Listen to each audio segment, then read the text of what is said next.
Hi dancers, I want to start revisiting some old videos.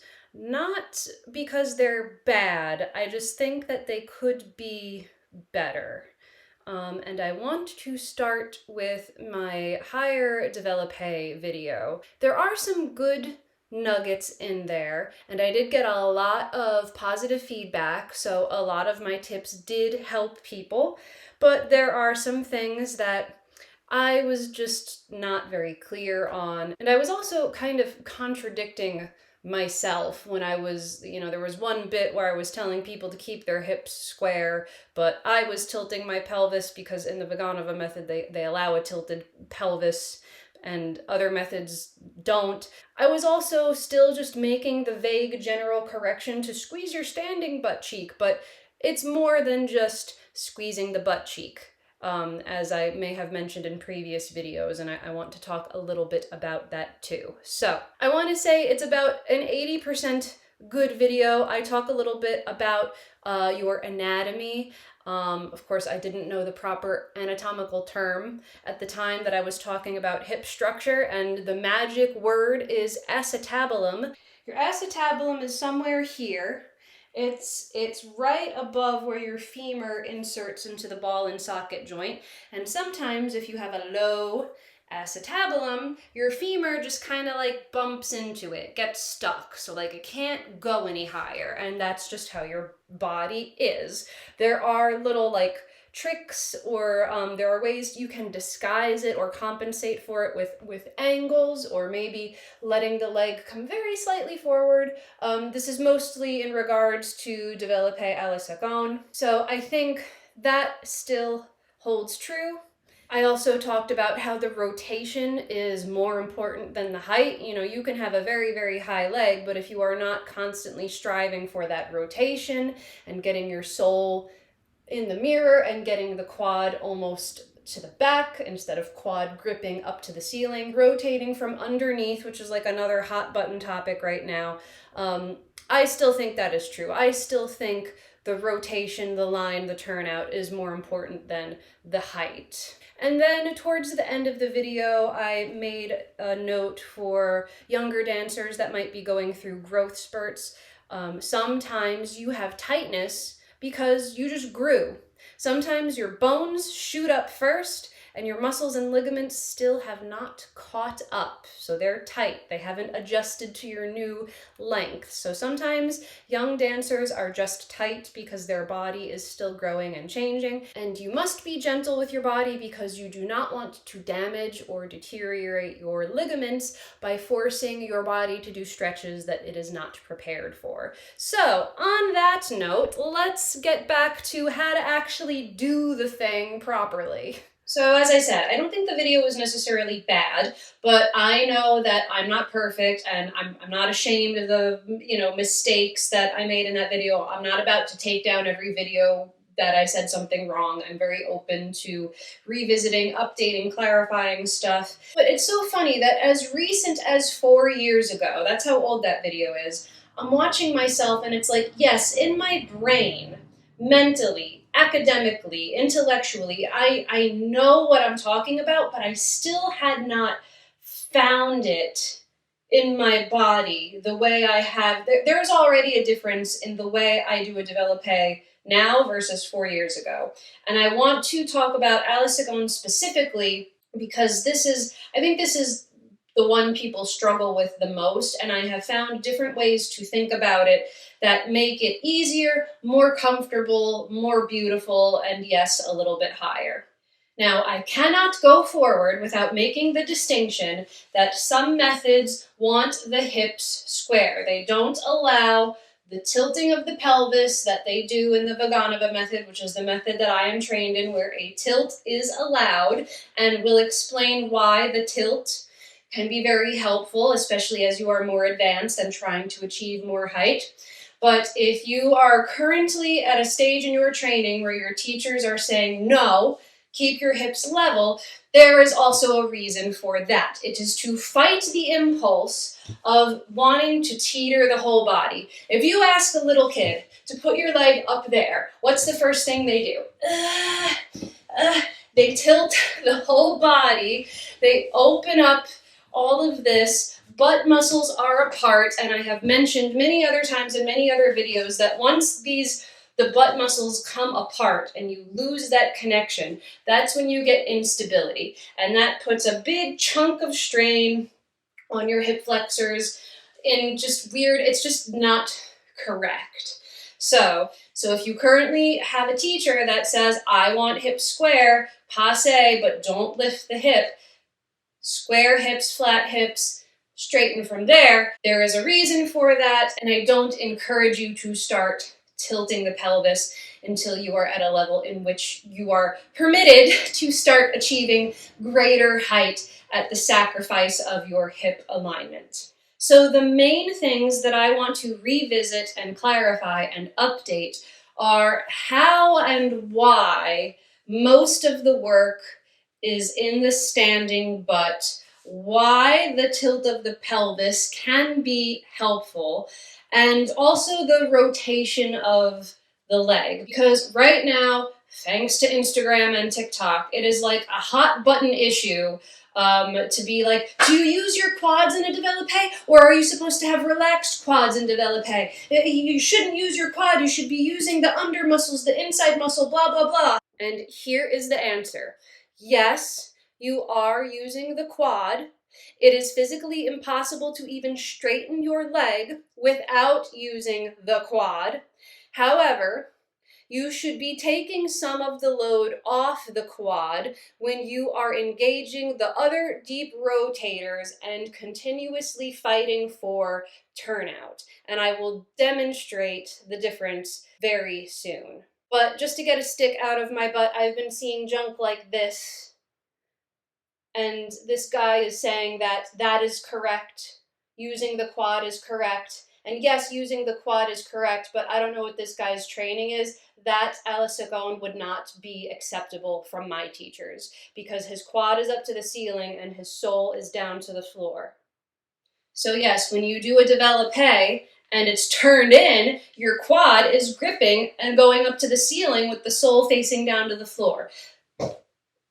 That is the biggest bone I have to pick with this particular video. But if you figure out how to do all of the little things that I am about to teach in this tutorial, your développé will become more rotated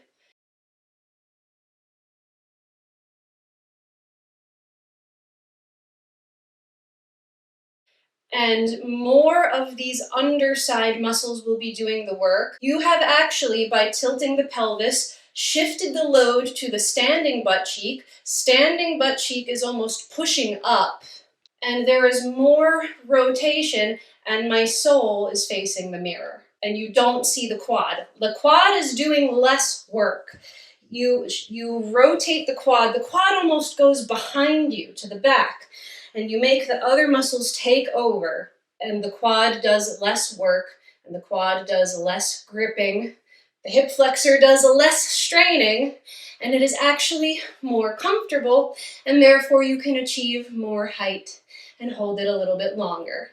Let's talk about the butt, always, right? So in my old video, I am guilty of making the same vague, generic correction that I am now tired of hearing other people say, squeeze your butt. What does that mean? I can stand in parallel and squeeze my butt. And it's not doing anything conducive to ballet. It's not just about squeezing.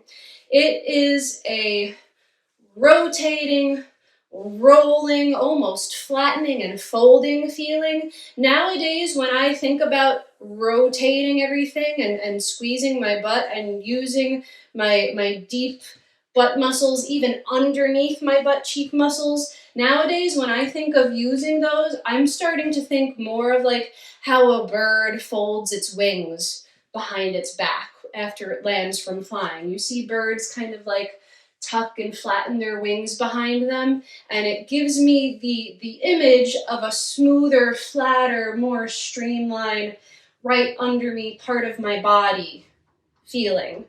So I hope that imagery helps you a little bit. It's less about squeezing and tensing and bulging and bulking and more about like nice, just like Flatten it, tuck it under you, the way a bird will fold its wings.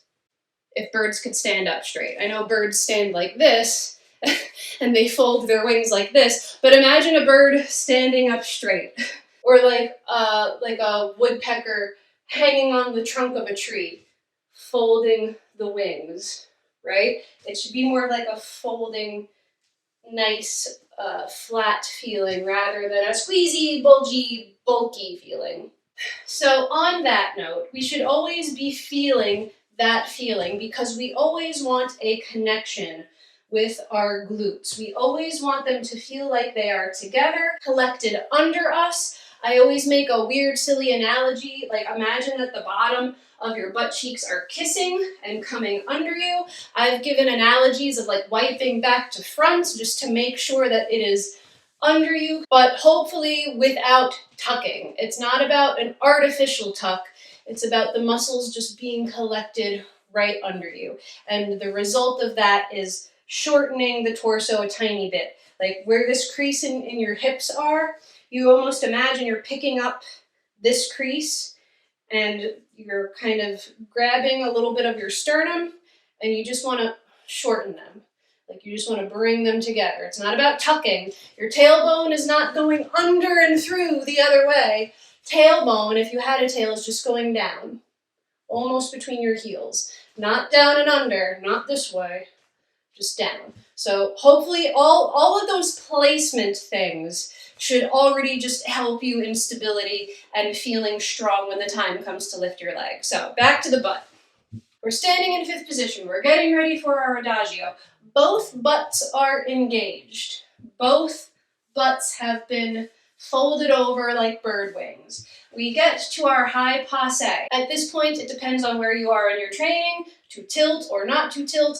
I am permitted to tilt, so I will do that. So when the knee cannot go any higher, then the tilt. And the whole reason behind the tilt, especially in the Vaganova method, is because we just shifted our load onto the standing leg.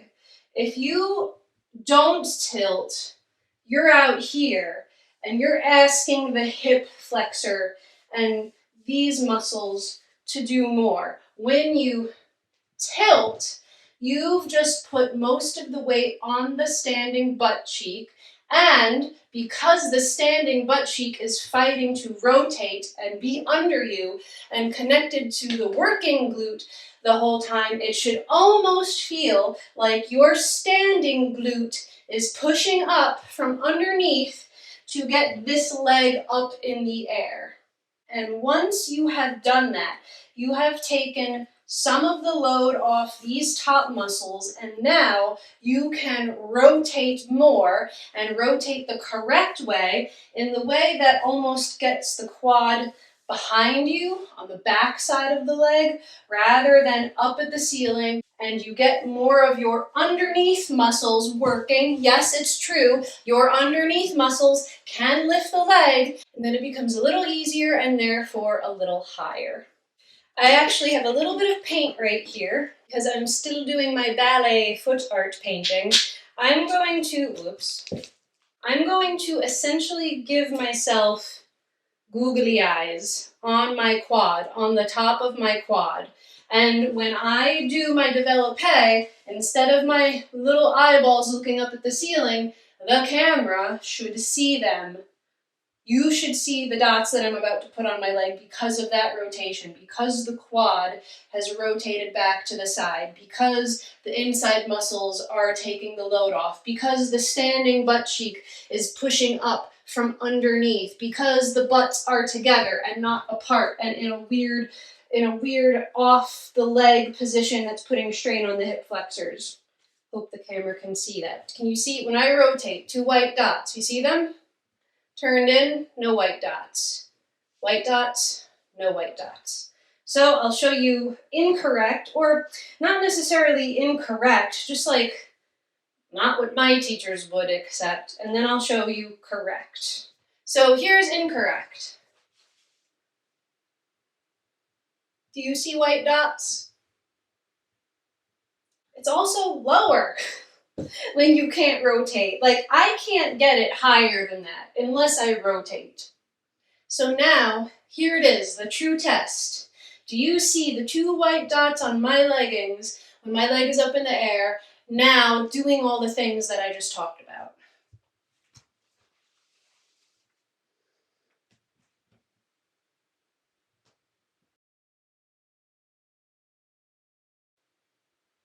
You see them? Do I see them?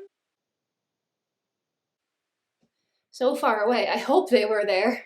I guess we'll find out in editing. Same thing. I'll do it here. I'll do it on the underside of my thigh too. So let's see. If I'm rotating, you should see some googly eyes right on my seam.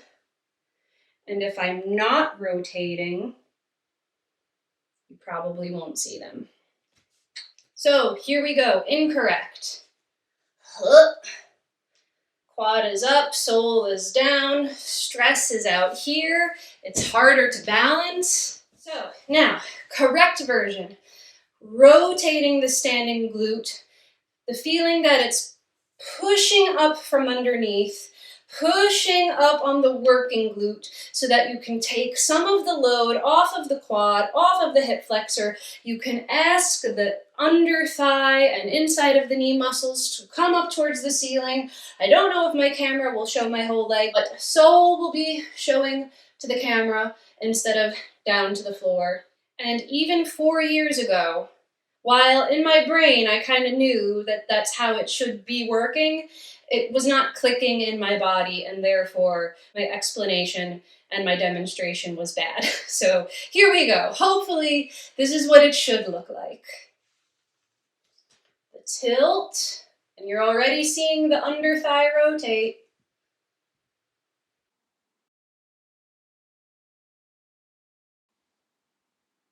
And my sole is pointing forward. You can see how these muscles are coming up from underneath. Even the underside of my knee feels like it's taking the load, like the inside of my knee is pulling up to the ceiling. And my quad is not gripping at all. So I hope those little tips helped you. Thank you for allowing me to revisit and re-update my old videos. As I say in some of my videos, I don't know everything. I am an imperfect human. I just know what I know, and I try to share what I know with you. So, of course, I am human. I am prone to mistakes. I am prone to bad habits. I am prone to knowing it in my brain and not necessarily being able to do it with my body. So hopefully this was helpful. Hopefully it gives you an extra little boost, maybe a different way to think about it. And have fun. Stay safe and stay salty. Bye.